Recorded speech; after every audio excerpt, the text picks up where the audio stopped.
In the systematic treatment of equilibrium, one of the ones that really messes with people in understanding it is often mass balance.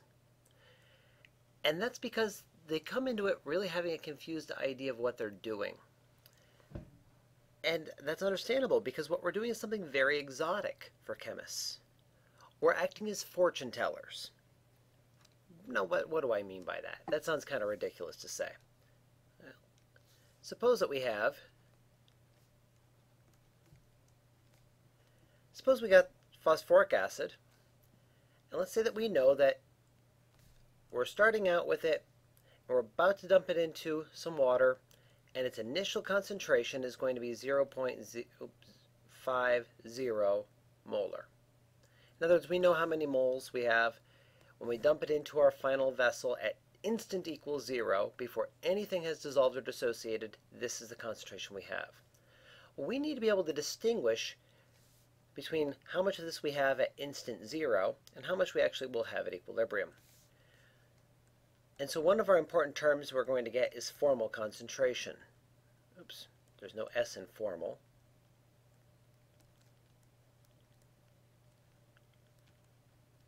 And so the formal concentration is going to be 0.050 molar. And if you're working with a couple of different solutions that will have formal concentrations, we can always go ahead and subscript it down here so we can keep track of which one we're talking about.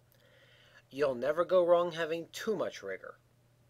In this case, we won't need it because we're only working with this molecule. Now, how is that fortune telling? Remember, this is what we had at the very beginning of the problem. We hit that into the water. We unfreeze time. And of course, it's going to start dissolving and dissociating. So we're going to end up having some mixture of H3PO4, and we're going to have some H2PO4 minus. We're going to end up getting some HPO42 minus. We can even end up having some PO43 minus. Great. We know these are going to be concentrations, so let's get the brackets around them. Well, how much of each of those do we have? Well, we don't know yet. We have to solve the equilibrium problem for each of these equilibria.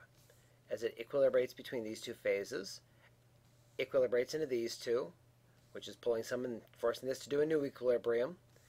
And then some of this turns into that form, causing these to re-equilibrate and these. And so you can see it's a big messy problem right now. But we do know for sure that if we take however much our final concentrations are of each of these species, the total of those still has to be 0.050 molar. We've just managed to write a mass balance expression. What we've just accounted for is I had all of these atoms at the very beginning. And I want to say the word atoms there because that's really what we're accounting for later on. And we can pick one of these family pathways, if you want to think of it like that, to follow. We followed the phosphates in this mass balance expression. I could have followed the H's. Why didn't I? Purely out of a matter of choice. So I can also say that H3PO4, concentration of all that, plus H2PO4 minus plus HPO4 2 minus plus H plus still has to equal the amount of H plus that could have been made. So notice I got 3 hydrogens there. So I'm going to say I'm going to have 3 times more of these atoms, so I'd say 0.150 molar worth of H is going to add up to all of these, all of these, all of these, and then whatever ended up being just these. And notice that I was kind of pointing back and forth because we're going to have a couple of things happening. We have 3 of them here. We have 2 and the one we generated here. we have 1 and the 2 we generated here. We also have any of the ones that managed to become totally dissociated. But if we account for every one of our initial H pluses, they're either still going to be associated with an ion or they're going to be loose in the solution. That's the basic idea of a mass balance. Now, of course, if we really wanted to, we could start cross-substituting and doing all kinds of hairy things like that too. And that's exactly what we'll do as we work our way through a systematic treatment of equilibrium. Basically, we're setting up the chess pieces so that we can start playing with them. Now, once again, this is all about an atomic count, just like in the charge balance, we said it was all about a charge count. So in that case, we aren't caring at all about how the solution is creating little shielding effects. We're not caring about, how the attraction is helping it pop apart. So we do not use activity coefficients here at all. And once again, that's not because I'm being nice. It's because it would be nonsense to do so. Now, I will put this complication in, though I'm not going to explicitly draw it out. Suppose that we have something like we did with our H3PO4, where you've got 2 major ions inside of it.